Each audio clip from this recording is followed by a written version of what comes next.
अब अशोक चव्हाण जी ने क्यों छोड़ी है? वो तो राज्य के मुख्यमंत्री रहे। एकनाथ शिंदे ने क्यों छोड़ी है?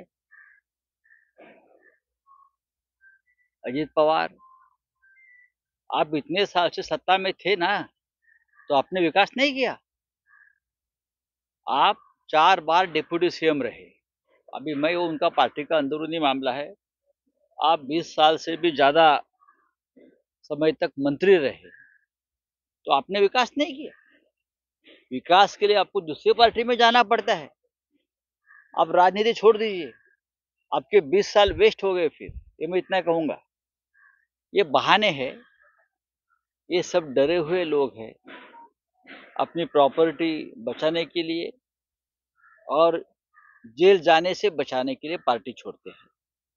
विकास का नाम लेना ये बहुत बड़ी भूल है वो लोगों की। उसका मतलब आपने 20-25 साल सत्ता में रहे, कुछ किया ही नहीं। आपको मोदी के नाम पर विकास की बात आप करते हो, छोड़ दीजिए। क्या उसमें सर, कल नांदेड़ में एक बस को जलाया गया है जो मराठा रिजर्वेशन को लेकर। ठीक है, आज से विधानसभा का सेशन शुरू हो रहा है, उसमें चर्चा होगी। अब जो हो रहा है महाराष्ट्र में लॉ एंड ऑर्डर का सवाल है। गृह मंत्री देवेंद्र जी है, ये उनकी जिम्मेदारी है, उनके सरकार की जिम्मेदारी है। लेकिन महाराष्ट्र का सामाजिक सोशल इंजीनियरिंग पूरी तरह से बिगड़ गया है फडणवीस के कार्यकाल में। क्या हो गया? क्या है? सर, कल देवेंद्र फडणवीस रैली हुई जहाँ पे कांग्रेस के एसपी के पास में दिखे, ये पे दूसरी बीजेपी तैयार हो रही है ओवैसी और बीएसपी को लेकर, राहुल को लेकर सब कल छोड़ दिया हो। महाराष्ट्र का क्या विचार? देवेंद्र फडणवीस बोला महाराष्ट्रात काय त्या बघा, याच्यावरती आमचे विधिमंडळातले नेते बोलतील। सर, कल जो है जरांगे पाटिल ने डायरेक्ट धमकी दी है कि मैं सागर बंगले पे आऊंगा और देवेंद्र फडणवीस जो है वो मुझे मारने की कोशिश कर रहे हैं या इस प्रकार की, कर रहे हैं। देखिए, इस प्रकार की धमकी की भाषा महाराष्ट्र में या देश में अगर कोई करता है तो सरकार चाहे किसी की भी हो, वो उस बारे में कार्रवाई करेगी। मैं उसके बारे में बात नहीं करूंगा। लेकिन ये नौबत क्यों आई है हमारे राज्य में? किसने ये किया है? सब कौन जिम्मेदार है? एक बड़ा समाज है मराठा समाज। मनोज जरांगे पाटिल उनके लिए, उनके हक है आरक्षण का, उनके लिए वो लड़ाई कर रहे हैं। उनको लगता है सरकार ने हमको चीटिंग किया है, फंसाया है, और उसके वजह से वो गुस्से में है। बात ऐसी है, मनोज जरांगे पाटिल एक बात कहता है कि उनकी भाषा का इस्तेमाल ठीक नहीं है। लेकिन महाराष्ट्र में जो बीजेपी के लोग हैं, भाड़े के तट्टू है, उनकी भाषा कैसी है आपने देखी? पुलिस के बारे में क्या बोलते हैं, अपने अपोजिशन के बारे में किस भाषा का इस्तेमाल करते हैं। हाँ, अब जरांगे जी ने एक बात कही है तो आपको बहुत बुरा लगता है, लेकिन आपके लोग किस प्रकार की भाषा का इस्तेमाल कर रहे हैं महाराष्ट्र में? बोला आपलं काय आहे?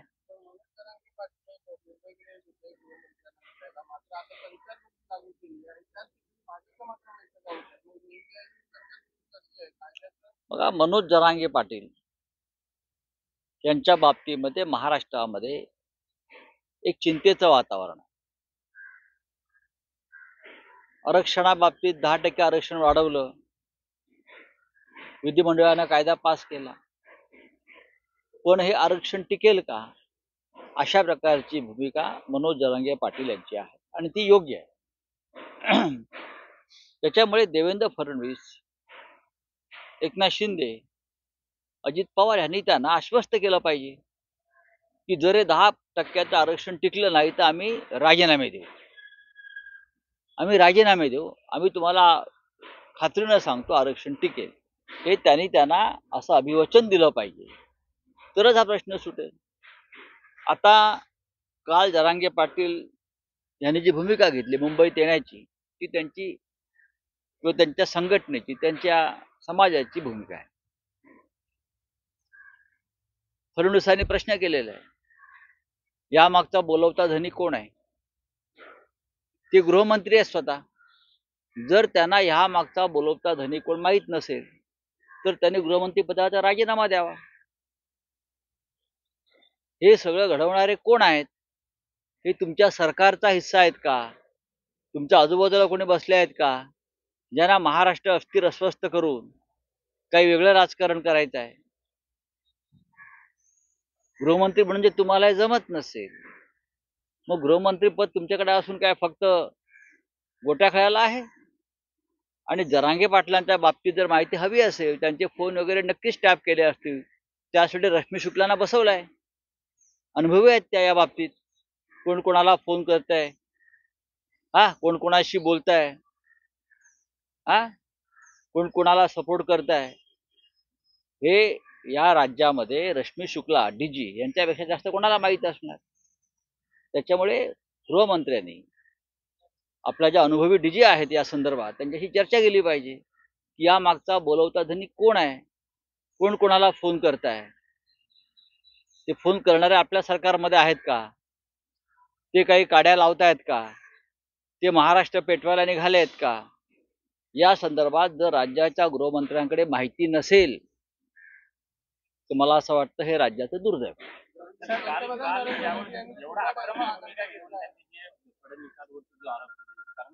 भूमिका जर बघितली तर त्यांना डायरेक्ट गोळ्या घालणे, मला गोळ्या घालणार आहेत, मला मारणार आहेत, त्यांची आक्रमक ही बहुतेक ही जी भाषा आहे ही भारतीय जनता पक्षाकडून घेतलेली दिसते. जरांगे पाटील हे एक साधे कार्यकर्ते पेटवायला निघाले आहेत का? या संदर्भात जर राज्याच्या गृहमंत्र्यांकडे माहिती नसेल तर मला असं वाटतं हे राज्याचं दुर्दैव.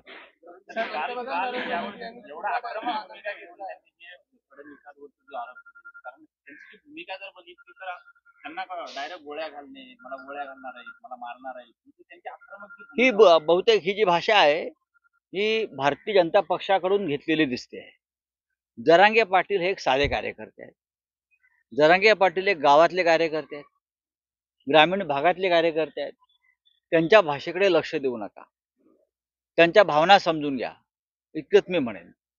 ते काय फार व्हाईट कॉलर मुंबईतले नेते नाही आहेत, ते गावाकडले नेते आहेत. त्यांची भाषा काय, तुमच्याकडे भाजपमध्ये जे सुशिक्षित नेते कडक इस्त्रीचे बरं का, त्यांच्या भाषेकडे लक्ष द्या. त्यांची कोणत्या प्रकारची भाषा आहे? एकमेकाला संपवण्याची भाषा आहे, पोलिसांसंदर्भातली काही भाषा आहे, खतम करण्याची भाषा आहे. ही भारतीय जनता पक्षाची भाषा. या राज्यात भाषेची संस्कृती आणि संस्कार जर कोणी बिघडवला असेल तर तो देवेंद्र फडणवीस यांच्या नेतृत्वाखालील भारतीय जनता पक्षाच्या एका टोळीनं बिघडवलेला आहे. नाहीतर हा महाराष्ट्र अत्यंत सलोख्यानं वागणारा, सुसंस्कृत आणि संस्कारी असा महाराष्ट्र. पण फडणवीस यांच्याकडे या राज्याची सूत्र गेल्यापासून या महाराष्ट्राची अवस्था ही अत्यंत खराब झालेली आहे. शेतकऱ्यांचं आंदोलन चालू आहे. पंतप्रधान नरेंद्र मोदी हे द्वारकामध्ये स्कुबा डायव्हचं आनंद लुटताना पाहायला मिळतं. त्यांचे फोटो असे व्हायरल झाले. भारतीय जनता पक्षाच्या प्रचाराचा तोच मुद्दा असेल. विकासाचा मुद्दा कुठे? अजित पवारांनी जे पत्र लिहिलेलं आहे विकासासाठी मोदींकडे गेलो. आता बहुतेक अजित पवार, एकनाथ शिंदे, देवेंद्र फडणवीस यांना सुद्धा समुद्रात डुबकी मारून स्कुबा ड्रायव्हिंग करावं लागेल, कारण ते सगळे मोदीचे फॉलोअर्स आहेत. मोदी जे करतील ते त्यांना करावंच लागेल ना. आता प्रत्येकानं कोणता समुद्र, कोणती नदी उडी मारायला ही शोधून ठेवावी. अजित पवार कदाचित धरणात उडी मारतील. पक्ष गेला, चिन्ह गेलं, खासदार, आमदार, कार्यकर्ते, पदाधिकारी सगळेच गेले. आता तुम्हाला घर लागली असं कोण म्हणते? मग करू द्या ना त्यांना. तुमच्या पक्षाची चिंता व्हा तुम्ही, आमच्या पक्षाची चिंता वाहू नका. आमची मशाल आणि आमची तुतारी बरं का आणि हात या तिघांचं जे मनोमिलन आहे आणि वंचित बहुजन आघाडी आमच्या साथीला आहे. आम्ही चौघे मिळून या महाराष्ट्रात परिवर्तन करू आणि देशातील परिवर्तन करू. आणि ह्याची जर आपल्याला भीती वाटत असेल तर तुम्ही आत्ताच राजकारणातून निवृत्त व्हा.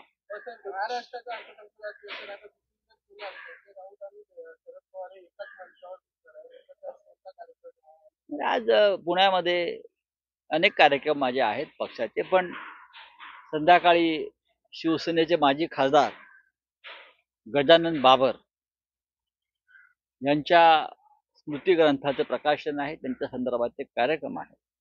गजानन बाबर हे सगळ्याच पक्षातले प्रिय नेते होते. त्याच्यामुळे अनेक पक्षांचे नेते त्या मंचावरती उपस्थित आहेत. मी असेल, माननीय पवारसाहेब आहेत, इतर काही पक्षाचे नेते आहेत.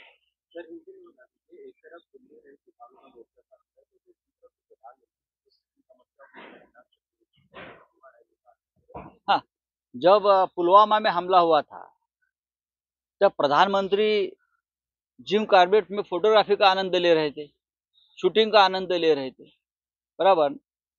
जब भी देश में कोई बड़ा संकट होता है तो प्रधानमंत्री संकट का हल निकालने के बजाय ऐसे जगह पे होते हैं, वहां अपना जिंदगी का आनंद लेते हैं। बाकी लोग मरे, जवान जय किसान, ये नारा तो खत्म कर दिया। जब पुलवामा का हमला हुआ तो जिम कार्बेट में थे, और जब किसान आंदोलन कर रहे हैं, गोलियां खा रहे हैं, तो स्कूबा ड्राइविंग का आनंद ले रहे हैं। यही विकास है उनका, यही देशभक्ति है उनकी। राहुल गांधी जी को आप टोकते हो ना, या और नेताओं को टोकते हो, आप ये करते हो, आप क्या करते हो मुझे बताइए। 2024च्या नंतर भाजपा कुठे असेल याची चिंता तुम्ही करू नका. छोट्या मोठ्या 22 पक्षांना एकत्र घेऊन चालणारा पक्ष म्हणजे भाजपा. पण तुमच्यासारख्या भांडवलांना दिल्ली दाखवली ती सुद्धा भाजपाला, असं सुद्धा आशिष शेलार म्हणाले. आणि तुमचा सडकून पराभव अटळ आहे असं ते त्याच्यामध्ये सांगू द्या ना. पण तुमच्यासारख्या भांडवलांना पण दिल्ली भाजपाने दाखवली. आता असं आहे की ज्यांच्या मनातच स्वतःच बांडगुळ आहेत.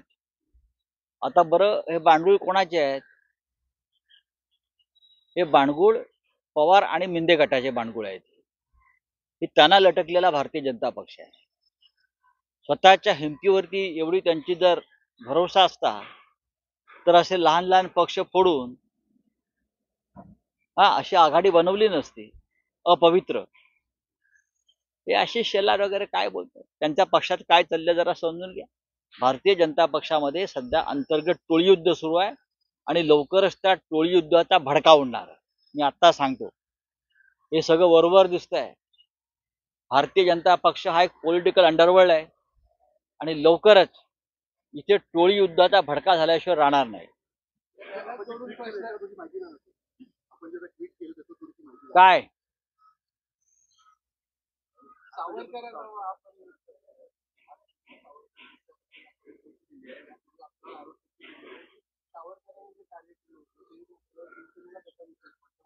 शिवसेनेला वीर सावरकरांचा विषय कदापि पडू शकत नाही. आज सावरकरांचा स्मृती दिन आहे आणि आम्ही त्यांचं स्मरण करतो, सदैव स्मरण करतो. सावरकर हे आमचे कायम आदर्श राहिले आणि राहतील. वीर सावरकरांपासून शिवसेनेनं कायम प्रेरणा घेतली. मग ती राष्ट्रभक्तीची असेल, लढण्याची असेल, हिंदुत्वाची असेल.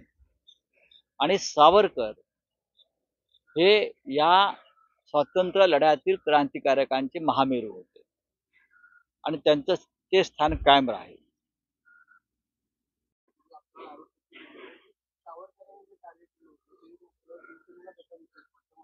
शिवसेनेला वीर सावरकरांचा विषय कदापि पडू शकत नाही. आज सावरकरांचा स्मृती दिन आहे आणि आम्ही त्यांचं स्मरण करतो, सदैव स्मरण करतो. सावरकर हे आमचे कायम आदर्श राहिले आणि राहतील. वीर सावरकरांपासून शिवसेनेनं कायम प्रेरणा घेतली. मग ती राष्ट्रभक्तीची असेल, लढण्याची असेल, हिंदुत्वाची असेल. आणि सावरकर हे या स्वातंत्र्य लढ्यातील क्रांतिकारकांचे महामेरू होते आणि त्यांचं ते स्थान कायम राहील. भारतीय जनता पक्षाच्या सरकारनं गेल्या महिन्यामध्ये घाऊक स्वरूपात होलसेलामध्ये भारतरत्न वाटले, चरणसिंगांपासून ते नरसिंहरावांपर्यंत. पण ज्यांना सावरकरांचं विस्मरण झालं त्याने आमच्याकडे बोट दाखवू नये. आम्ही सावरकरांचे खरे भक्त आहोत.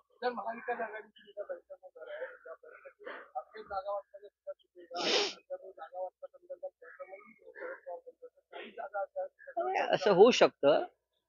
देशभरामध्ये इंडिया आघाडीच्या जागा वाटपाचा फॉर्म्युला जवळजवळ पूर्ण झाला. अनेक ठिकाणी जागा वाटप जाहीर झालं.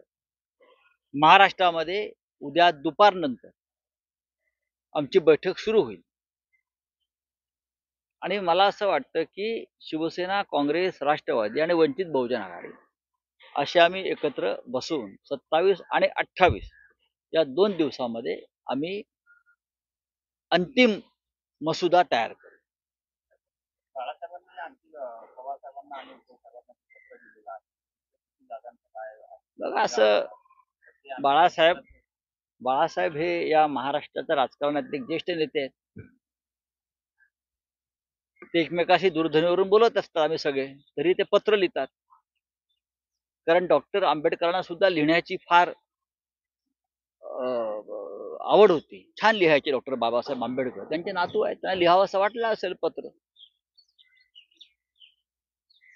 पण शेवटी प्रत्यक्ष संवाद हा महत्वाचा आहे आणि तो होतो आहे. त्यांचं पत्र काय आमच्या वाचनात आलेलं नाही, पण त्यांची भूमिका आम्हाला माहिती आहे. तीच बहुतेक त्या पत्रामध्ये असेल.